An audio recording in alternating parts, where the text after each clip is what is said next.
Le mas, c'est l'un des symboles forts du carnaval guadeloupéen. Le mas, c'est à la fois la personne qui porte le masque, mais aussi le groupe à peau qui déboule dans les rues lors des périodes du carnaval accompagné par les tambours. Le sens du mot mas dépasse donc sa simple traduction française masque. C'est à la fin des années 1970 avec le groupe Akio à Pointe-à-Pitre que les groupes à peau se sont développés avec les mas. Wukum, apparu après, est l'un des plus connus groupes à peau de la Guadeloupe. Il a codifié cette pratique de mas.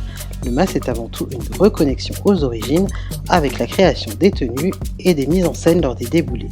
Les inspirations sont multiples, les esclaves africains, le peuple amérindien et l'histoire de la colonisation. Par exemple, inspiré par les esclaves africains, le massalous est un masque qui comprend des cornes de bœuf et des feuilles de bananier. Les cornes ne sont pas la représentation du diable, mais une représentation de l'abondance. Initialement créé par Akio, il a été revisité par Wukum.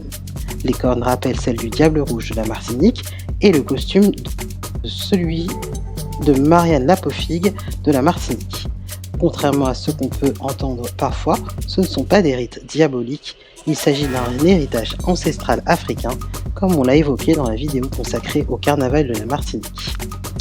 Il existe aussi des mas inspirés du peuple amérindien, installé initialement sur l'île, le peuple arawak, comme le mas Aroko.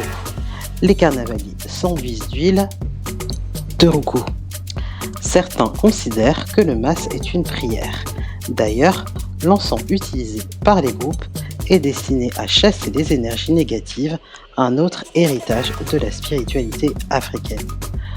On dit que le mas fait corps avec la personne qui le porte. C'est donc plus qu'un simple déguisement de carnaval. Si vous avez aimé cette vidéo, n'hésitez pas à vous abonner, à liker et à partager.